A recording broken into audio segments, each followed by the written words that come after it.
जय हिंद साथियों, आप सभी का स्वागत करता हूं आप सभी के अपने चैनल टारगेट सिलेक्शन में। साथियों, आज की इस वीडियो में यूपी पुलिस कांस्टेबल एग्जाम के लिए ऐसे यूपी जीके के सबसे दमदार क्वेश्चंस देखने वाले हैं।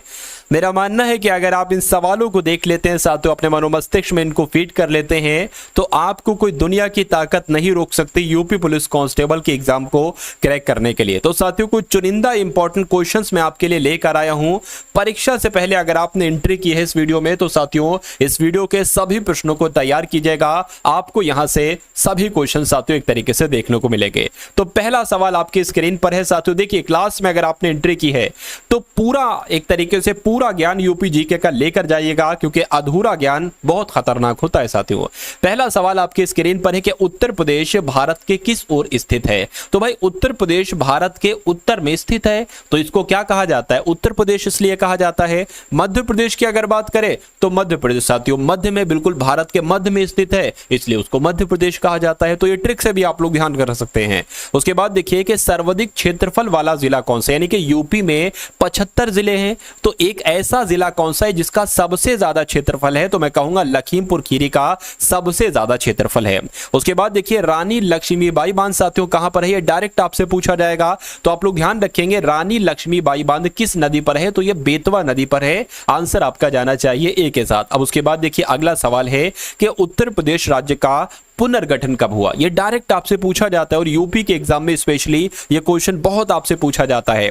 आप लोग ध्यान रखेंगे साथियों, उत्तर प्रदेश राज्य का जो पुनर्गठन किया गया वो 1 नवंबर 1956 को किया गया। अब यहां से एक और सवाल आपसे पूछा जाता है, क्या आपसे पूछा जाता है कि उत्तर प्रदेश दिवस कब मनाया जाता है? तो एक तो आप लोग ध्यान रखेंगे साथियों कि 24 जनवरी को भी उत्तर प्रदेश दिवस मनाया जाता है। उसके अलावा 1 नवंबर को भी उत्तर प्रदेश दिवस मनाया जाता है। क्यों? क्योंकि 1 नवंबर को ही तो उत्तर प्रदेश राज्य का पुनर्गठन हुआ था। तो ये दोनों इंपॉर्टेंट फैक्ट आप लोग ध्यान रखेंगे। अब उसके बाद देखिए, बायोटेक्नोलॉजी पार्क की स्थापना साथियों कहां पर की गई है? लखनऊ में, वाराणसी में, आगरा में या इलाहाबाद में?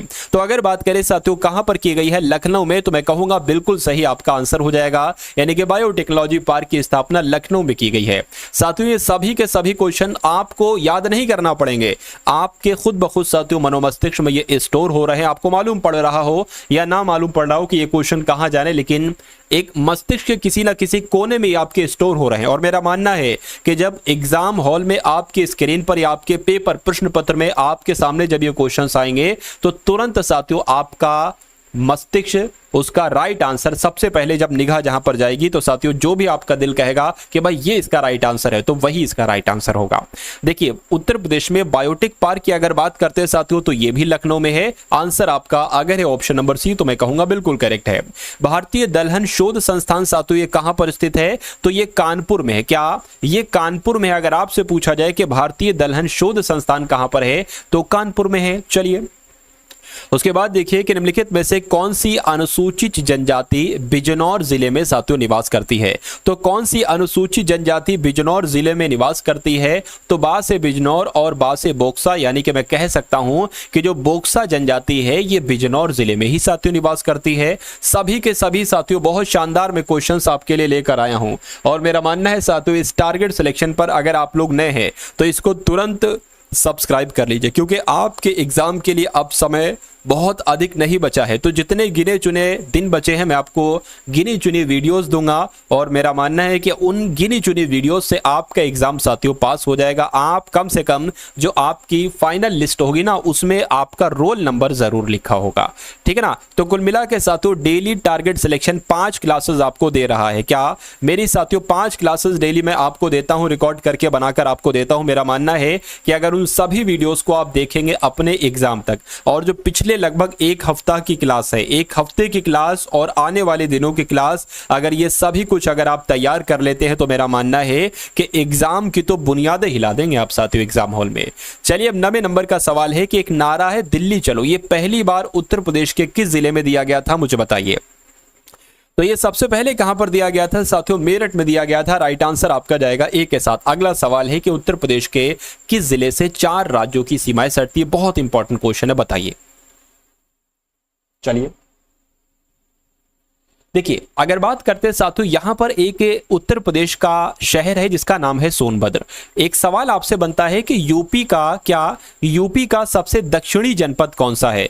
तो यूपी का सबसे दक्षिणी जनपद कौन सा है? सोनभद्र है। लेकिन अगर आपसे पूछा जाए कि उत्तर प्रदेश का एक ऐसा जिला जो 4 राज्यों से सटा हुआ है, तो वो साथियों सोनभद्र है। जिनका भी आंसर यहां पर बी है, मैं कहूंगा कि आंसर आपका बिल्कुल करेक्ट है। उसके बाद देखिए अगला सवाल है कि उत्तर प्रदेश के किस जिले से 3 राज्यों की सीमाएं सटती हैं? तो आपको साथियों 4 राज्यों की सीमाएं सटने वाला भी जिला पता चल गया, सोनभद्र। अगर 3 राज्यों की सीमाएं टच में है साथियों किस जिले से, तो कानपुर से, यह भी आपको मालूम होना चाहिए, ठीक है ना। कानपुर की अगर बात करें, कानपुर नहीं होगा साथियों, सहारनपुर होगा, ठीक है ना। यहां पर अगर बात करें साथियों, कानपुर आपका नहीं होगा, यहां पर राइट आंसर आपका सहारनपुर होगा, ठीक है ना। चलिए, यानी कि उत्तर प्रदेश का 4 राज्यों की सीमाएं सटी हुई है सोनभद्र से और 3 राज्यों की सीमाएं सटी हुई है साथियों सहारनपुर से, ये आपको मालूम होना चाहिए। चलिए, अगर बात करें साथियों पूर्व भारत का मैनचेस्टर किसे कहा जाता है? तो कानपुर को ही कहा जाता है।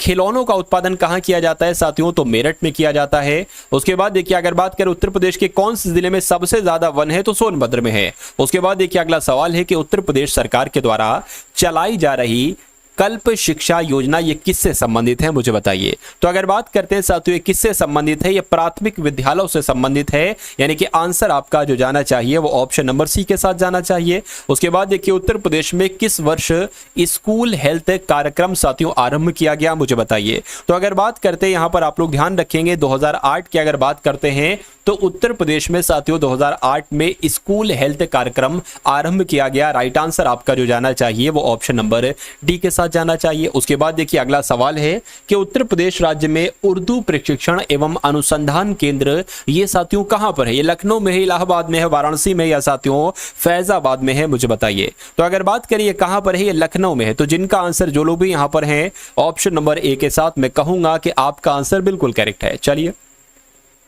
अब उसके बाद देखिए कि उत्तर प्रदेश राज्य में जो माध्यमिक परीक्षा का संचालन है ये कौन करता है? माध्यमिक शिक्षा निदेशालय करता है, ठीक है ना। तो माध्यमिक शिक्षा निदेशालय नहीं करता है, ये माध्यमिक शिक्षा परिषद करता है। निदेशालय नहीं साथियों, परिषद करता है, यानी कि आंसर आपका अगर है ऑप्शन नंबर ए के साथ, सॉरी बी के साथ, तो मैं कहूंगा कि आंसर आपका बिल्कुल करेक्ट है। उसके बाद देखिए उत्तर प्रदेश में जो माध्यमिक शिक्षा चयन बोर्ड है ये साथियों कहां पर है? लखनऊ में, वाराणसी में, इलाहाबाद में, या आगरा में। साथियों यहां पर इस प्रश्न का जवाब देने से पहले मैं आपको बता देना चाहता हूं कि अगर आप चाहते हैं साथियों कि आपकी जो उत्तर प्रदेश है पुलिस परीक्षा है इसको आप पास करना चाहते हैं, तो मैं आपको साथियों 2 तरह की मैंने आपके लिए पीडीएफ तैयार करवाई हैं। उन 2 तरह की पीडीएफ की अगर हम लोग बात करते हैं साथियों तो यूपी पुलिस कांस्टेबल 2018 से लेकर 2024 तक के जितने भी पेपर हुए हैं इन पेपर में से साथियों मैक्सिमम क्वेश्चंस पूछे जाएंगे। मेरा मानना है कि लगभग 60% क्वेश्चन जो आपके उठाए जा सकते हैं वो इन्हीं पेपर में से उठाए जा सकते हैं। तो आपको इन पेपर में आए हुए हिंदी के सवालों को, जीके जीएस यूपी जीके के सवालों को, रीजनिंग के सवालों को, मैथ के सवालों को आपको मालूम होना चाहिए। तो कुल मिला के यहां से जितने भी सवाल आते हैं तो कम से कम ये तो आपके गलत नहीं होना चाहिए। तो एक तो मैं आपको इसकी पीडीएफ दे रहा हूं 2008 से लेकर 2024 तक की, मतलब एक पीडीएफ में सभी शिफ्ट उसका सॉल्यूशन के साथ होगा, मैथ होगी, रीजनिंग होगी, जीके जीएस सब कुछ होगा बहुत अच्छे अंदाज में। तो आपको ये लगाना चाहिए एग्जाम से पहले और उसके अलावा साथियों मैं आपको 10 मॉडल पेपर अवेलेबल करा रहा हूं। अगर इस मॉडल पेपर की बात करते हैं तो इसमें साथियों रीजनिंग मैथ का हर एक कॉन्सेप्ट लगभग साथियों कवर है। तो इसको भी आप एग्जाम से पहले लगा लेते हैं तो मेरा मानना है कि आपका सिलेक्शन तो कोई नहीं रोक सकता। तो ये दोनों पीडीएफ आप साथियों कैसे ले सकते हैं? ये दोनों पीडीएफ बहुत अधिक रुपए नहीं, सिर्फ साथियों 45 रुपए, मैं नहीं कहता 100 रुपए, 200 रुपए, 150 रुपए, सिर्फ 45 रुपए में ये पीडीएफ आप प्राप्त कर सकते हैं। आप जब डिस्क्रिप्शन में जाएंगे साथियों तो वहां पर आपको एक लिंक मिलेगा, क्या एक लिंक मिलेगा व्हाट्सएप पर पीडीएफ प्राप्त करने का।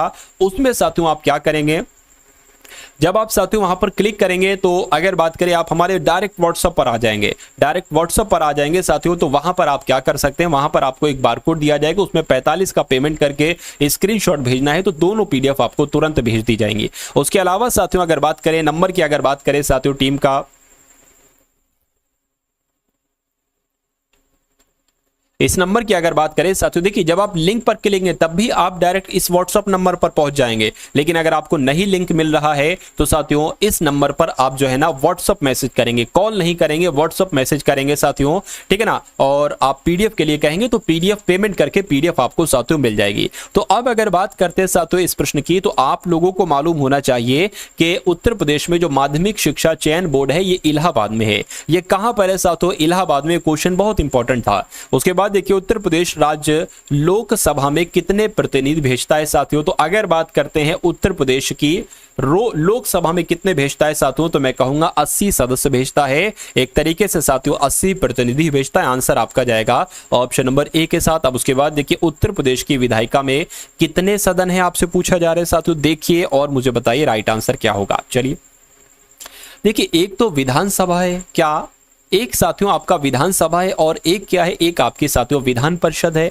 ठीक है ना। तो ये कितने सदन हो जाएंगे? 2 सदन हो जाएंगे। तो मैं कह सकता हूं 2 सदन है, जैसे संसद के 2 सदन है, लोकसभा राज्यसभा, ऐसे ही साथियों विधायिका की अगर बात करें तो इसके भी 2 सदन है, विधानसभा और विधान परिषद। चलिए तो कुल मिला के अगर बात करें जिनका आंसर यहां पर ऑप्शन नंबर बी था, तो मैं कहूंगा कि आंसर आपका बिल्कुल करेक्ट था।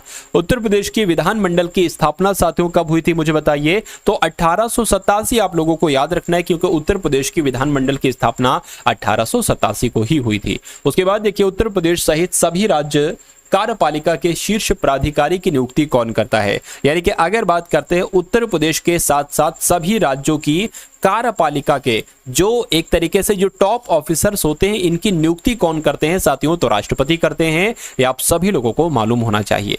चलिए अब उसके बाद देखिए अगला सवाल है आपकी स्क्रीन पर, मुझे बताइए कि उत्तर प्रदेश का राज्यपाल कब तक अपने पद पर बने रहते हैं मुझे बताइए। देखिए 65 वर्ष की आयु तक, या अपनी इच्छा से जब तक चाहे जब तक बने रहते हैं, या राष्ट्रपति के प्रसाद पर्यंत, यानी कि राष्ट्रपति जब तक चाहे जब तक क्या राज्यपाल बने रहेंगे अपने पद पर, या 5 वर्षों तक। तो यहां पर आपका राइट आंसर जाएगा ऑप्शन नंबर सी के साथ, यानी कि जो राज्यपाल होते हैं, गवर्नर होते हैं, जब तक राष्ट्रपति चाहते हैं साथियों जब तक ये अपने पद पर बने रहते हैं। चलिए अब उसके बाद देखिए अगले नंबर का सवाल है साथियों आपकी स्क्रीन पर, देखिए और मुझे बताइए कि आपका राइट आंसर यहां पर क्या होगा। चलिए केंद्रीय विश्वविद्यालयों को छोड़कर उत्तर प्रदेश के अन्य विश्वविद्यालयों का शीर्ष अधिकारी कौन होता है मुझे बताइए। यानी कि आपका राइट आंसर साथियों यहां पर किस ऑप्शन के साथ जाएगा?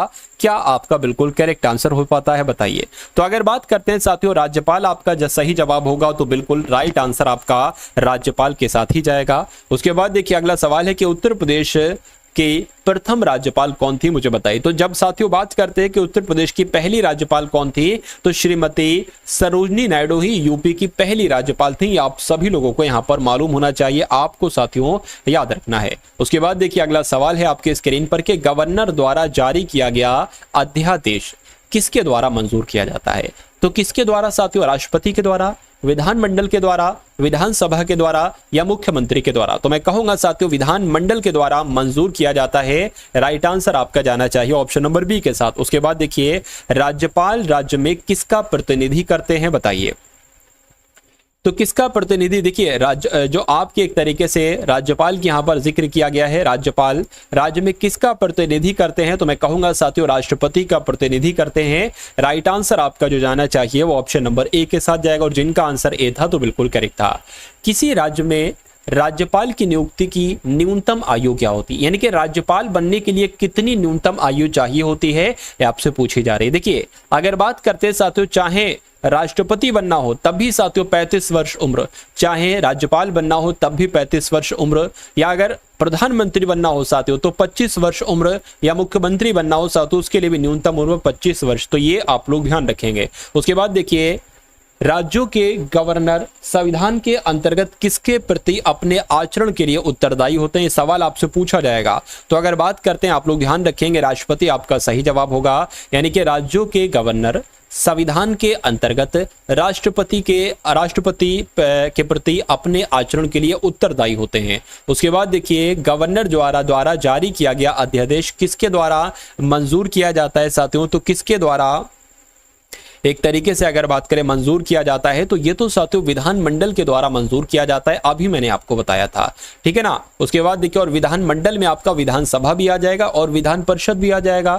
उसके बाद देखिए भारतीय संविधान किसको हटाने की व्यवस्था प्रदान नहीं करता है, तो भारतीय संविधान किसको हटाने की व्यवस्था प्रदान नहीं करता है साथियों, राष्ट्रपति को, उपराष्ट्रपति को, सर्वोच्च न्यायालय के न्यायाधीश को या राज्यपाल को। तो मैं कहूंगा साथियों राज्यपाल आपका सही जवाब हो जाएगा, ठीक है ना। क्योंकि साथियों अगर बात करते हैं तो ये तो राष्ट्रपति के प्रसाद पर्यंत कार्य करते हैं ना, तो संविधान राज्यपाल को हटाने की व्यवस्था प्रदान नहीं करता है, ये आप सभी लोगों को मालूम होना चाहिए। चलिए उसके बाद देखेंगे नेक्स्ट नंबर का सवाल है साथियों, आपका राइट आंसर यहां पर क्या हो सकता है मुझे बताइए। उत्तर प्रदेश सहित सभी राज्यों में जो वास्तविक कार्यपालिका शक्ति है ये किसके पास होती है मुझे बताइए।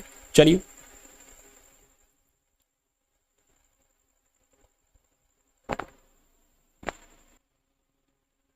देखिए, तो अगर बात करते हैं साथियों क्या आपका यहां पर बिल्कुल सही जवाब होगा, आप लोग देखेंगे। पहले क्वेश्चन ध्यान से पढ़े कि उत्तर प्रदेश के साथ साथ या मैं कह सकता हूं किसी भी राज्य में जो वास्तविक कार्यपालिका शक्ति होती है ये किसमें किसके पास होती है। देखिए वैसे तो एक तरीके से बात करें तो ये राज्यपाल के पास होती है, लेकिन राज्यपाल इसका सही तरीके से उपयोग नहीं कर सकता है, तो इसका जो वास्तविक कार्यपालिका शक्ति होती है वो एक तरीके से साथियों मुख्यमंत्री के पास होती है। लेकिन इसका सबसे सटीक जवाब जो होना चाहिए वो मुख्यमंत्री के नेतृत्व में राज्य मंत्रिपरिषद के पास होती है। तो ये आपका साथियों यहाँ पर बिल्कुल सही जवाब हो जाएगा ऑप्शन नंबर ए, यानी कि बी से भी ज्यादा। अगर जिसके मान लीजिए ए नहीं आता है तो आपको बी लगाना होगा। उसके बाद देखिए राज्य शासन के अधीन कार्यरत प्रत्येक विभाग का अध्यक्ष साथियों कौन होता है मुझे बताइए। तो कौन होते हैं साथियों, कैबिनेट मंत्री होते हैं। राइट आंसर आपका जाएगा ऑप्शन नंबर ए के साथ। उत्तर प्रदेश में संभाग के प्रमुख को क्या कहा जाता है साथियों, तो उत्तर प्रदेश में संभाग के प्रमुख को आयुक्त कहा जाता है। क्या कहा जाता है, आयुक्त कहा जाता है। आंसर आपका साथियों अगर है ऑप्शन नंबर बी के साथ तो मैं कहूंगा कि आंसर आपका बिल्कुल करेक्ट है। उसके बाद देखिए अगला सवाल है, चलिए बताइए यहां पर क्या जो है ना वो आपका राइट आंसर होगा कि स्वतंत्र भारत में उत्तर प्रदेश के पहले मुख्यमंत्री कौन थे। क्वेश्चन बहुत आपसे पूछा जाता है, तो इनका नाम आप लोग ध्यान रखेंगे साथियों, गोविंद वल्लभ पंत इनका नाम है और ये स्वतंत्र भारत में उत्तर प्रदेश के पहले मुख्यमंत्री रहे हैं। अगला सवाल है कि उत्तर प्रदेश में पुलिस विभाग का शीर्ष अधिकारी कौन होते हैं मुझे बताइए। तो अगर बात करते हैं साथियों कौन होते हैं, डीजीपी होते हैं, ये आपको मालूम होना चाहिए। उत्तर प्रदेश में पुलिस विभाग के जो शीर्ष अधिकारी होते हैं वो डीजीपी ही होते हैं। उसके बाद देखिए अगला सवाल है, उत्तर प्रदेश सचिवालय का शीर्ष अधिकारी कौन होता है मुझे बताइए। चलिए यानी कि यहां पर आपका राइट आंसर साथियों किस ऑप्शन के साथ जाएगा, तो अगर आपका आंसर मुख्य सचिव है तो बिल्कुल सही है, यानी कि आपको ध्यान रखना है उत्तर प्रदेश सचिवालय का शीर्ष अधिकारी कौन होते हैं, तो मुख्य सचिव होते हैं। उत्तर प्रदेश की विधायिका के कितने अंग होते हैं साथियों, आप भी जानते हैं उत्तर प्रदेश की विधायिका के 2 अंग होते हैं। कितने अंग होते हैं साथियों, विधायिका के 2 अंग होते हैं, एक विधान परिषद और उसके अलावा एक साथियों विधान परिषद और विधानसभा। उसके बाद देखिए उत्तर प्रदेश विधानसभा का गठन साथियों सबसे पहले कब किया गया, ये आपसे यहाँ पर पूछा जा रहा है, तो आपको मालूम होना चाहिए 1937 में ही उत्तर प्रदेश विधानसभा का गठन किया गया। अगला सवाल देखिए, उत्तर प्रदेश विधानसभा के जो पहले अध्यक्ष थे साथियों इनका नाम क्या था, इनका नाम क्या था, पुरुषोत्तम दास टंडन, नफीसुल हसन, आत्माराम गोविंद खरे या मदन मोहन वर्मा। तो मैं कहूंगा पुरुषोत्तम दास टंडन साथियों ये उत्तर प्रदेश की विधानसभा के पहले अध्यक्ष थे, ये आपसे बहुत पूछा जाता है। उसके बाद देखिए कि उत्तर प्रदेश विधानसभा में कुल कितने सदस्य हैं बताइए। तो कुल कितने सदस्य हैं साथियों, यहां पर आपका राइट आंसर किस ऑप्शन के साथ जाएगा, तो आपका राइट आंसर साथियों बताने की कोशिश कीजिए, बताइए। तो आप लोग ध्यान रखेंगे साथियों उत्तर प्रदेश विधानसभा में कुल कितने सदस्य हैं, तो साथियों 403 सदस्य हैं, आपको मालूम होना चाहिए। विधानसभा में 403 और विधान परिषद में साथियों 100 सदस्य हैं। उसके बाद देखिए अगला सवाल है कि उत्तराखंड राज्य के निर्माण के पहले उत्तर प्रदेश विधानसभा में कितने सदस्य थे। तो अगर बात करते उत्तराखंड राज्य के निर्माण से पहले कितने सदस्य थे, तो 425 सदस्य थे। आंसर आपका बी के साथ जाएगा। उसके बाद देखिए साथियों यदि उत्तर प्रदेश राज्य में संवैधानिक तंत्र ध्वस्त हो जाए तो वहां की संस्कृति पर राष्ट्रपति शासन लागू होगा, ठीक है ना। तो किसकी संस्कृति पर राष्ट्रपति शासन लागू होगा, ये आपसे पूछा जा रहा है। तो वहां के राज्यपाल की संस्कृति पर साथियों राष्ट्रपति शासन लागू होगा, ये आप सभी लोगों को मालूम होना चाहिए। उसके बाद देखिए उत्तर प्रदेश विधानसभा में सुरक्षित सीटों की संख्या कितनी है बताइए। चलिए यानी कि आपका राइट आंसर साथियों किस ऑप्शन के साथ जाएगा? तो अगर आपका आंसर साथियों यहां पर है ऑप्शन नंबर सी यानी कि 89, तो बिल्कुल आपका आंसर करेक्ट है। उसके बाद देखिए अगला सवाल है आपके स्क्रीन पर कि उत्तर प्रदेश में मतदाताओं की कुल संख्या कितनी है? तो उत्तर प्रदेश में कुल मतदाताओं की संख्या साथियों कितनी है? 12 करोड़ से ज्यादा है। कितनी है? 12 करोड़ से साथियों ज्यादा है। उसके बाद देखिए ठुमरी गायिका गिरिजा देवी किससे संबंधित हैं? तो ये बनारस घराने से संबंधित हैं। जो ठुमरी गायिका गिरिजा देवी है ना, ये साथियों बनारस घराने से संबंधित हैं। आप सभी लोगों को याद रखना है। उसके बाद देखिए कौन यानी कि कौन राज्य इनमें से कौन राज्य मंत्री परिषद की बैठकों में भाग लेते हैं? तो जो मंत्री परिषद की बैठकें होती हैं साथियों, इसमें कौन भाग लेते हैं? तो साथियों मुख्य सचिव इसमें भाग लेते हैं। राइट आंसर आपका अगर है ऑप्शन नंबर डी के साथ, तो मैं कहूंगा बिल्कुल करेक्ट है। उसके बाद देखिए अगला सवाल है कि संविधान के किस अनुच्छेद में विधानसभा का सदस्य बनने के लिए न्यूनतम योग्यताएं निर्धारित की गई है? बताइए। तो अगर बात करते हैं साथियों अनुच्छेद 168 की, तो आप लोग ध्यान रखेंगे इस अनुच्छेद 168 में विधानसभा का सदस्य बनने के लिए न्यूनतम योग्यताएं निर्धारित की गई है। कौन से अनुच्छेद में? अनुच्छेद 168 में। उसके बाद देखिए उत्तर प्रदेश राज्य विधिक सेवा प्राधिकरण इनमें से किसके नियंत्रण में कार्य करता है? तो साथियों किसके नियंत्रण में कार्य करता है? उच्च न्यायालय के नियंत्रण में कार्य करता है। ये आप सभी लोगों को मालूम होना चाहिए। आंसर आपका बी के साथ जाएगा। उसके बाद देखिए उत्तर प्रदेश राज्य में न्यायिक सेवा को कितने भागों में बांटा गया है? तो अगर बात करें साथियों, देखिए उत्तर प्रदेश में न्यायिक सेवा को कितने भागों में बांटा गया है? तो साथियों 2 भागों में बांटा गया है। ये आप सभी लोग याद रखेंगे। उसके बाद देखिए उत्तर प्रदेश में राजस्व के मामलों पर सर्वोच्च न्यायिक संस्था कौन सी है? मुझे बताइए। तो कौन सी है साथियों? राजस्व परिषद है। इसलिए राइट आंसर आपका जो जाएगा वो ऑप्शन नंबर डी के साथ जाएगा। उसके बाद देखिए अगला सवाल है कि देश का सबसे बड़ा उच्च न्यायालय कौन है न्यायाधीशों की संख्या के लिहाज से? तो अगर बात करते हैं साथियों इलाहाबाद उच्च न्यायालय के देश का सबसे बड़ा हाई कोर्ट है न्यायाधीशों की संख्या के हिसाब से, तो मैं कहूंगा बिल्कुल सही आपका आंसर होगा।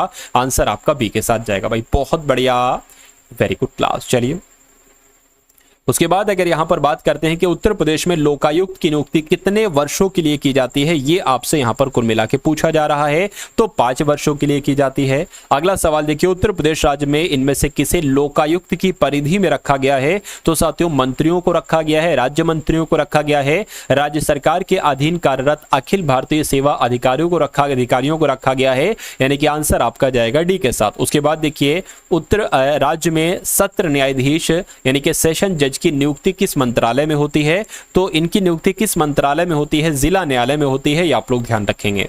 उसके बाद देखिए उत्तर प्रदेश में राजस्व संबंधी मामलों की सुनवाई सबसे निचले स्तर पर कौन करता है? तो साथियों सबसे निचले स्तर पर कौन करता है? सहायक कलेक्टर करते हैं। ये आप लोग ध्यान रखेंगे। उसके बाद देखिए उत्तर प्रदेश राज्य सचिवालय में प्रत्येक विभाग के शीर्ष पर होता है कौन होता है? साथियों एक सचिव होगा, या एक शासन सचिव होगा, या मुख्य सचिव होंगे, या विशिष्ट सचिव होंगे। तो आप लोग ध्यान रखेंगे शासन सचिव होंगे। आंसर आपका जाएगा बी के साथ। चलिए उसके बाद देखिए अगला सवाल है कि उत्तर प्रदेश राज्य सहित सभी राज्यों में राज्य का प्रथम विधि अधिकारी कौन होता है? तो राज्य के जो प्रथम विधि अधिकारी होते हैं वो कौन होते हैं? साथियों महाअधिवक्ता होते हैं। तो जिनका आंसर जो लोग भी यहां पर ऑप्शन नंबर सी के साथ हैं, तो मैं कहूंगा कि बिल्कुल करेक्ट हैं। उसके बाद देखिए अगला सवाल है कि उत्तर प्रदेश में ग्राम पंचायत विकास अधिकारी कार्यरत होते हैं। तो ये कहां पर, क्या ग्राम पंचायत स्तर पर होते हैं या क्षेत्र पंचायत पर होते हैं? तो मैं कहूंगा साथियों क्षेत्र पंचायत इसका सही जवाब हो जाना चाहिए। उसके बाद देखिए अगला सवाल है साथियों आपकी स्क्रीन पर, देखिए और बताइए राइट आंसर क्या है।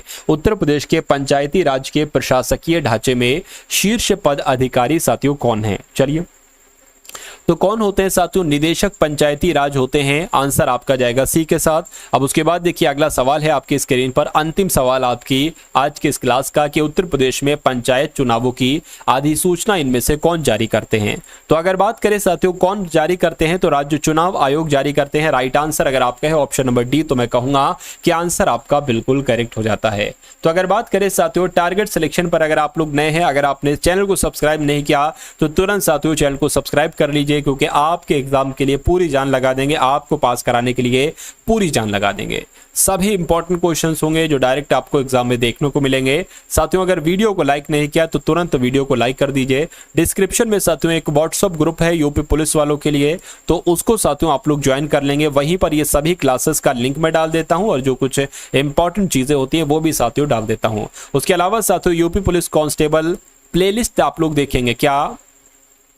अगर बात करें साथियों यूपी पुलिस कांस्टेबल प्लेलिस्ट का लिंक भी साथियों डिस्क्रिप्शन में होगा, तो उसको देखकर साथियों कुछ वीडियोस आपके सामने आएंगी। उन वीडियोस को अगर आप देख लेते हैं तो आपके लिए बहुत अच्छा रहेगा साथियों। उसके अलावा जो 45 रुपए में पीडीएफ मैं आपको दे रहा हूं वो डिस्क्रिप्शन में जाकर आप लोग ले सकते हैं, उससे भी आपको बहुत फायदा मिलेगा। तो इस वीडियो को लाइक कीजिएगा, प्यारे से कमेंट के माध्यम से बताइएगा कि ये क्लास आपको कैसी लगी। मिलते हैं हम सभी लोग आने वाली वीडियो में। जय हिंद साथियों।